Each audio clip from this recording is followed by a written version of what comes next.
जय हिंद दोस्तों। आज की इस वीडियो में हम बात करेंगे उस कंपनी के बारे में जो टेलीकॉम क्षेत्र की एक बहुत ही अग्रणी कंपनी हुआ करती थी अपने ज़माने में। ठीक है दोस्तों, ये कंपनी जो थी, एक समय था कि इसका सिम कार्ड लेने के लिए हमें 10-10 दिन 15-15 दिन का नंबर लगाना पड़ता था, तब जाके हमें सिम कार्ड मिलता था। हाँ दोस्तों, आपने सही पकड़ा। ये जो सरकारी कंपनी के बारे में हम बात कर रहे हैं, जिसका नाम है BSNL, भारत संचार निगम लिमिटेड। पिछले कुछ दिनों से ये काफ़ी चर्चे में है। क्यों चर्चे में है? क्योंकि अभी हाल फिलहाल के दिनों में प्राइवेट कंपनियों ने अपना टैरिफ जो है हाइक किया है। इस वजह से ये काफ़ी चर्चे में है और इसको लेकर सरकार ने भी अपना प्लान बता दिया है। सरकार ने प्लान बताया है, ये जो है इस पे जो है सरकार ने अपना ये प्लान बताया है कि रिचार्ज महंगे होने से पब्लिक को काफ़ी परेशानी हो रही है। इसलिए सरकार इस पे युद्ध स्तर पे काम कर रही है कि कैसे BSNL के सर्विसेज को अच्छा किया जाए और पब्लिक को ज़्यादा रिचार्ज जो प्राइवेट टेलीकॉम के ऑपरेटर्स ने बढ़ा दिया है, उस रिचार्ज के ज़्यादा पैसे ना देना पड़े। इसको लेकर सरकार भी सामने आई है दोस्तों। सरकार ने युद्ध स्तर पे अपना काम शुरू कर दिया है। डेली प्रोग्रेस रिपोर्ट इसकी चेक की जा रही है। पहले जो रिपोर्ट हर मंथ, हर 2 महीने पे चेक की जाती थी, अब जो है रिपोर्ट डेली बेसिस पे चेक हो रही है।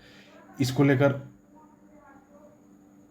इसको लेकर honourable telecom minister Shri Jyotiraditya Scindia ji ने स्टेटमेंट दिया है कि BSNL की डेली मॉनिटरिंग के लिए टीम गठित की गई है, जो कि BSNL के ऑपरेशंस को डेली देखेगी, डेली बेसिस पे देखेगी कि कितना काम हुआ है 4G को लेकर, 5G पे क्या प्रोग्रेस है, 6G कब तक आने की उम्मीद है, क्या स्पेक्ट्रम देना है, नहीं देना है। इसको लेकर डेली मॉनिटरिंग हो रही है दोस्तों।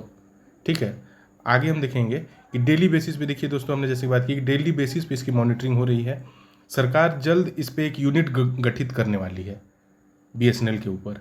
अभी तक दोस्तों हम बात कर सकते हैं कि 2.5 लाख नंबर पोर्ट हुए हैं अभी तक। अभी पिछले 1 महीने के अंदर 2.5 लाख नंबर पोर्ट हुए हैं, जो कि 2 महीने 3 महीने पहले 2.5 लाख से 2 लाख 5 लाख 10 लाख लोग BSNL को छोड़ रहे थे। वही ठीक इसके उल्टा 2.5 लाख लोग BSNL से जुड़े हुए हैं। वो इसलिए कि रिचार्ज महंगे हो गए। रिचार्ज महंगे होने से जाहिर सी बात है कि कोई भी आज की डेट में एक मिडिल क्लास भी आदमी चाहता है कि कम से कम में मेरा रिचार्ज हो और डेली के बेसिस पे अपना मेरा काम हो। लेकिन अब रिचार्ज इतना महंगा हो गया है तो लोगों को मजबूरन BSNL में पोर्ट कराना पड़ रहा है। और मजबूरी के साथ साथ एक अच्छा भी है कि भाई सरकारी क्षेत्र की जो कंपनी है ये अपने पैरों पर फिर से खड़ा हो सके।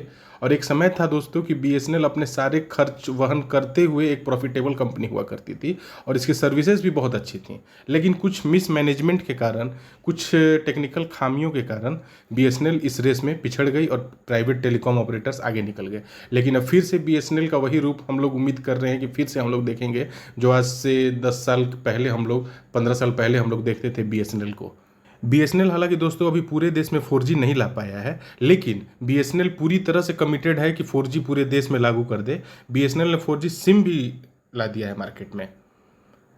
सरकार इस पे चाहती है कि BSNL जो है जल्द से जल्द अपना 4G लाए। सरकार भी चाहती है दोस्तों। इस पे सरकार ने, मैंने पहले भी आपको बताया कि सरकार ने कमेटी गठित की है। और सरकार दोस्तों ये भी चाहती है कि BSNL कमज़ोर ना पड़े। प्राइवेट कंपनी जितनी भी हैं उसके कंपैरिजन में BSNL कमज़ोर ना पड़े, सरकार का भी ये फोकस है। अब हम बात करते हैं BSNL के साथ ही भारत सरकार की एक और कंपनी है जो कि है MTNL, जिसका फुल फॉर्म है महानगर टेलीकॉम निगम लिमिटेड। ये भी कंपनी दोस्तों पिछले कुछ दिनों से काफ़ी चर्चे में है।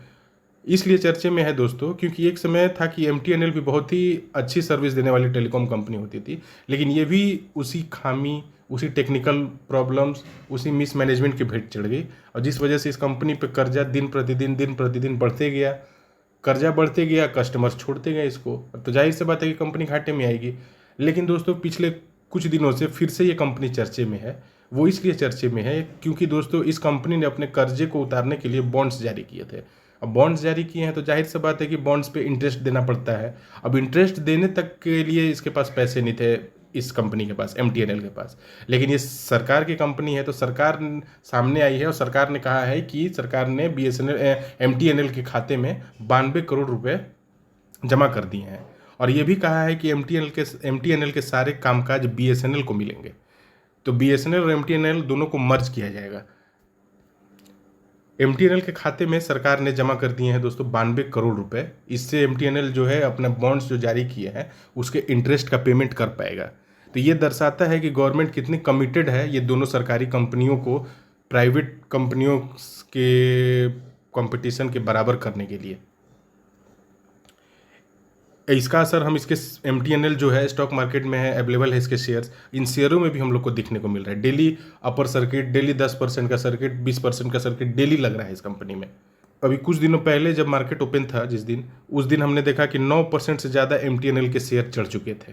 हालांकि अभी भी ये शेयर बहुत डिस्काउंट रेट पे आपको मिल रहा है, तो हमें एक अपॉर्चुनिटी के रूप में देखना चाहिए।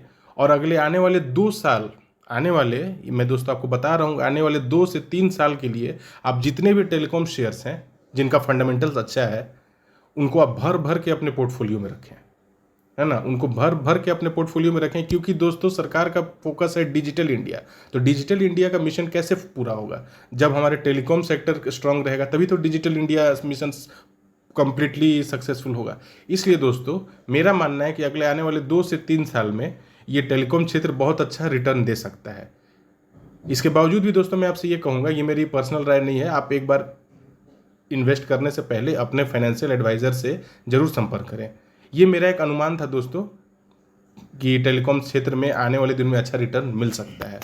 जैसे टेलीकॉम क्षेत्र में आपको भारती एयरटेल हो गया, रिलायंस हो गया, BSNL के साथ अब मर्ज हो गया MTNL, तो आप इसमें निवेश कर सकते हैं। इसमें भी आपको डिसेंट रिटर्न मिल सकता है, क्योंकि गवर्नमेंट दोस्तों कमिटेड है कि ये दोनों सरकारी कंपनियों को प्राइवेट कंपनियों के कॉम्पिटिटिव लेवल पे ले आया जाए।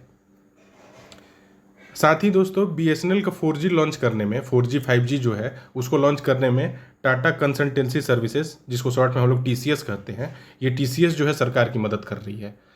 TCS ही पूरा कामकाज BSNL का 4G लॉन्चिंग से लेके हर चीज़ का उसी को दिया गया है टेंडर। हाल फिलहाल के दिनों में आपने सुना भी होगा, हज़ारों करोड़ का टेंडर TCS को दिया गया है, ताकि BSNL के जितने भी नेटवर्क्स हैं उनको 4G में जल्द से जल्द अपग्रेड हो, यहाँ तक कि 5G अपग्रेडेबल नेटवर्क बनाना TCS का मेन फोकस है। पूरे देश में दोस्तों BSNL का 4G बहुत जल्द आने की उम्मीद है।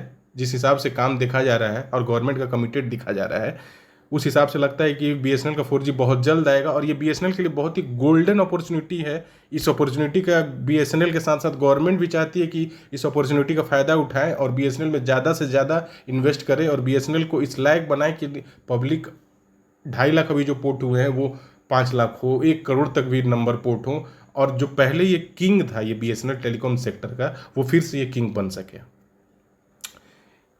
इस प्रोग्रेस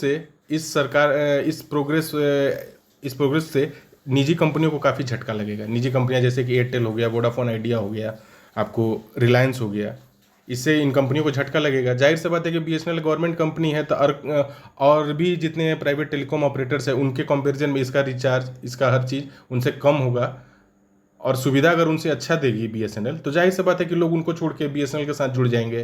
तो ये एक बहुत बड़ा प्लस पॉइंट है। सरकार को उम्मीद है कि इस मौके का फ़ायदा उठाना चाहिए और ज़्यादा से ज़्यादा इन्वेस्ट करना चाहिए, ताकि BSNL फिर से अपने पुराने दिन में जो थी BSNL, वो फिर से आ जाए अपने पुराने दिनों में। एक दोस्तों और जानकारी मैं देना चाहूँगा कि BSNL ने सिम की होम डिलीवरी भी शुरू कर दी है दोस्तों। पहले तो होता था कि आप BSNL के नज़दीकी एक्सचेंज में जाएं या फिर नज़दीकी रिटेलर के पास जाएं तब जाके मिलता था, लेकिन अब BSNL का सिम आप ऑनलाइन भी ऑर्डर कर सकते हैं, आपको घर पे पहुंचेगा सिम कार्ड। सरकार का टारगेट है दोस्तों कि 300 रुपये के आसपास RPU करने का BSNL का, जो कि अभी हाल के फिलहाल दिनों में बहुत कम है। सरकार का टारगेट है कि 300 रुपये RPU हो, ताकि BSNL के जितने भी घाटे में चल रही है, जितने कर्जे हैं वो भरा जा सके और BSNL एक प्रॉफिटेबल कंपनी बन सके और ये देश की सबसे अग्रणी कंपनियों में से हो। इस तरह से दोस्तों इतनी जानकारी BSNL के बारे में मैंने आपको दी। ये वीडियो आपको कैसा लगा आप कमेंट करें, कमेंट में लिखें कि और आने वाले दिनों में आपको किन किन सेक्टर्स पे, किन किन क्षेत्र में आपको जानकारी चाहिए। तो मैं जितने ज़्यादा से ज़्यादा आप लोग कमेंट करेंगे, लाइक करेंगे, शेयर करेंगे, सब्सक्राइब करेंगे, उतना ही मैं वीडियो बनाऊंगा। और दोस्तों आप लोग अपना सपोर्ट, अपना प्यार, अपना आशीर्वाद बनाए रखें और चैनल को लाइक करें, शेयर करें, सब्सक्राइब करें, और सब्सक्राइब करते के साथ ही दोस्तों बेल आइकन को भी दबा दें।